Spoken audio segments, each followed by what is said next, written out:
নমস্কার বন্ধুরা, কল্যাণী হাউস কিচেনে আপনাদের সকলকে স্বাগত। সকাল হলেই মাথায় চিন্তা থাকে যে আজকে কি রান্না করা যায়। তখনই ঘর গোছাতে গিয়ে হঠাৎ দেখি আমার মায়ের একটা ডায়েরিটা ঘাঁটতে ঘাঁটতে দেখি হঠাৎ একটা রেসিপি চোখে পড়লো। ভাবলাম এটাই বানানো যাক। তো চলুন বেশি দেরি না করে বানিয়ে ফেলা যাক আফগানি ডিমের কারি। সবার প্রথমে আমি কটি ডিম নিয়ে কড়াইতে জল দিয়ে আর তার মধ্যে 1 চামচ নুন মিশিয়ে ডিমগুলো এক এক করে দিয়ে সেদ্ধ বসিয়ে ঢাকনা দিয়ে রেখে দিলাম।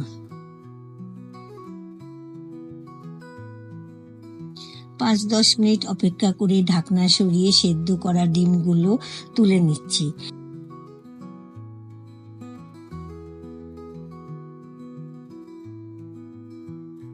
এক এক করে ডিমের খোসাগুলো ছাড়িয়ে নিচ্ছি।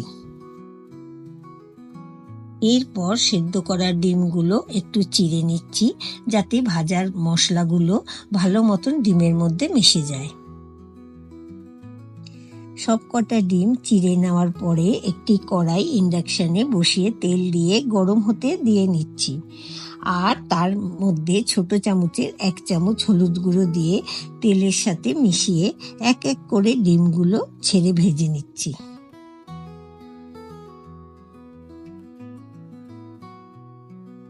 হালকা ভাজা ভাজা হয়ে গেলে তুলে রাখলাম। এবার একটি বড় সাইজের গোটা পেঁয়াজ কুচি কুচি করে কেটে নিলাম আর কয়েক কোয়া রসুন ছুলে নিচ্ছি।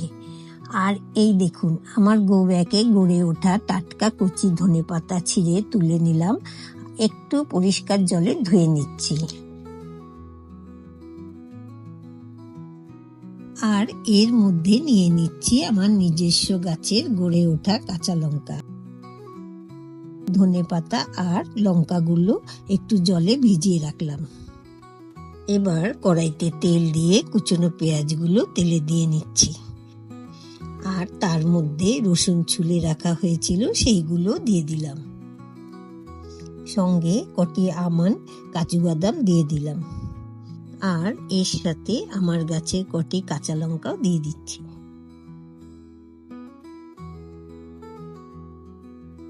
হালকা তেলে নাড়িয়ে নেওয়ার পরে সামান্য একটু জল দিয়ে নিলাম।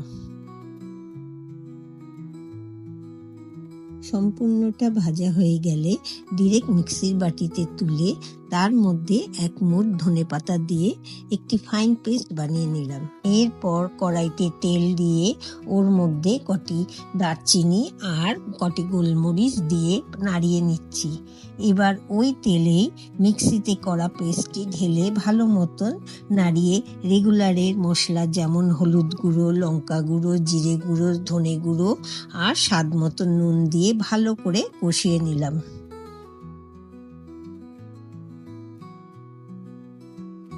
এরপর 1 গ্লাস দুধ দিয়ে নাড়িয়ে নিচ্ছি।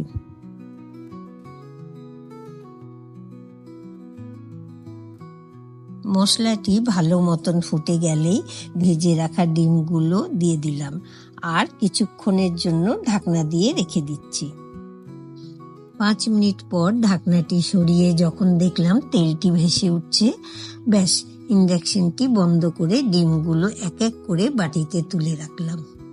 সুন্দর করে ডেকোরেশন করে ধনেপাতা লঙ্কা দিয়ে সাজিয়ে নিলেই তৈরি আফগানি ডিম কারি।